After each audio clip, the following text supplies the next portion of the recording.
चुनाव के ऐलान के बाद आयोग में बढ़ी है शिकायतों की संख्या। 15 दिनों में आयोग में पहुंची है 750 शिकायतें। जनप्रतिनिधियों और प्रत्याशियों की तरफ से ज्यादातर शिकायतें की गई हैं। आयोग ने शिकायतों की जांच कर कलेक्टरों को कार्रवाई के निर्देश दिए हैं। तो बता दें, भोपाल से बड़ी खबर, जहां जनप्रतिनिधि और प्रत्याशियों की तरफ से लगातार ज्यादातर शिकायतें सामने आई हैं। कलेक्टरों को कार्रवाई के निर्देश दिए गए हैं। आयोग ने कहा है कलेक्टरों को कि कार्रवाई जो है वो जल्द से जल्द की जाए। तो भोपाल से बड़ी खबर आपको बता दें, शिकायतों की जांच करने के लिए निर्देश जो हैं वो दिए गए हैं।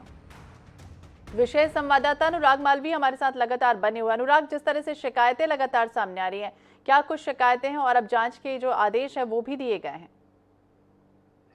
देखिए, बिल्कुल कई तरह की ये शिकायतें हैं और इतनी बड़ी संख्या में शिकायतें आना कहीं न कहीं चौंकाने वाली बात है। निश्चित रूप से अगर हम देखें तो भले ही सिंबल पे चुनाव नहीं हो रहे हैं, लेकिन राजनीतिक पार्टियां गाँव की जंग में भी अपने-अपने समर्थकों को जिताने की पूरी कोशिश में है। 15 दिन हुए हैं, लगभग 750 शिकायतें आई हैं और इनमें से बहुत सारी शिकायतें तो प्रत्याशियों की तरफ से आई हैं और कुछ जो हैं वो विधायकों की तरफ से आई हैं और उसमें कहीं न कहीं इस तरह की शिकायतें हैं जिसमें कहा गया है कि कहीं पर अधिकारियों की मनमानी की बात कही गई है, अधिकारियों के द्वारा आचार संहिता के उल्लंघन की बात कही गई है।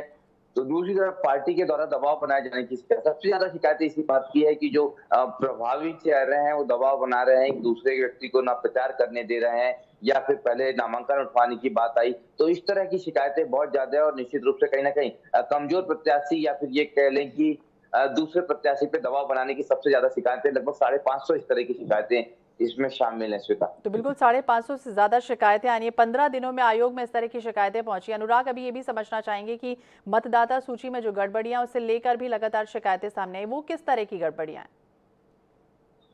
लगभग 200 शिकायतें ऐसी है जिसमें मतदाता सूची में गड़बड़ी की बात कही गई है। कुछ जगहों पर मतदाता सूची में जो है ऐसे नाम जोड़ दिए गए हैं जो वहाँ के रहवासी नहीं है। इसको लेके जो है जिन लोगों ने नामांकन दाखिल किया है, जो प्रत्याशी हैं, उम्मीदवार हैं, उनकी ही तरफ से शिकायतें हैं। और अगर पूरे मध्य प्रदेश में बात करें तो लगभग 200 ऐसी शिकायतें पहुँच गई है और इस पे त्वरित कार्रवाई की मांग की जा रही है। निश्चित रूप से थोड़ा कठिन होता है एक बार मतदाता सूची बन जाने के बाद, क्योंकि इससे पूरी चुनावी प्रक्रिया प्रभावित हो सकती है। तो यही देखने वाली बात होगी कि राज्य निर्वाचन आयोग का इस पर क्या स्टेप होगा, श्वेता। बिल्कुल देखना होगा क्या कुछ करते हैं, लेकिन मतदाता सूची में चाहे गड़बड़ियां हो या एक ही स्थान में जमे हुए कर्मचारियों की जो शिकायतें हैं वो लगातार पहुंच रही है, तो ऐसे में लगता है कि मुश्किलें और ज्यादा बढ़ जाएंगी क्योंकि आगामी दिनों में चुनाव होना है। अनुराग, देखिए, बिल्कुल बहुत सारी चीजें ऐसी है। सबसे बड़ी चीज़ है कि जब आपत्तियाँ इस तरह की आती है तो माहौल खराब होता है। शिकायतें एक वो व्यवस्था होती है जो कहीं न कहीं निराकरण के लिए होती है, लेकिन जब शिकायतें होती है तो वो इंटेंशनल मानी जाती है, तो कभी अधिकारी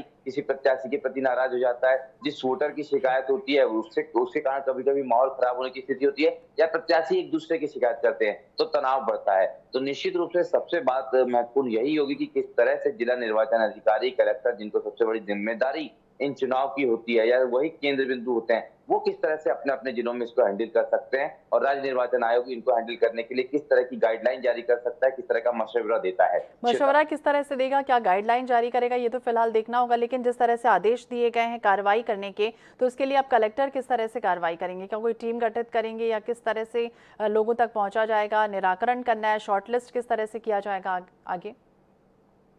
देखिए, राज्य निर्वाचन आयोग का आदेश होता है तो निश्चित रूप से ये बहुत महत्वपूर्ण होता है और इस निर्देशों का सीधे पालन करना होता है। समय सीमा में करना होता है तो समय टीम गठित करने की बजाय जिस तरह के निर्देश आते हैं उनका एज इट इज पालन किया जाएगा। और इसको लेके कहीं न कहीं जो कि खुद कलेक्टर, जिला निर्वाचन अधिकारी होते हैं और इस समय इलेक्शन बॉडी का सबसे महत्वपूर्ण जो है वो पार्ट होते हैं, तो सीधे वो कार्रवाई कर सकते हैं, उसमें फिलहाल टीम गठन की जरूरत नहीं है। हाँ, लेकिन वोटर लिस्ट को लेकर जिस तरह की शिकायतें हैं उसमें समय लग सकता है, लेकिन कर्मचारियों को लेकर शिकायतें हैं, प्रत्याशियों को लेकर शिकायतें हैं, उसमें जो है निश्चित रूप से कलेक्टर की कार्रवाई जल्द हो बिल्कुल, सकती है कार्रवाई और जल्द से तुरंत जल्द इसका होगी। 15 दिनों में 750 शिकायतें जो है वो लगातार आयोग के पास पहुंची। अब देखना होगा किस तरह से कार्रवाई होती है, निराकरण किस तरह से होता है। बने रहिए आप हमारे साथ, अनुराग।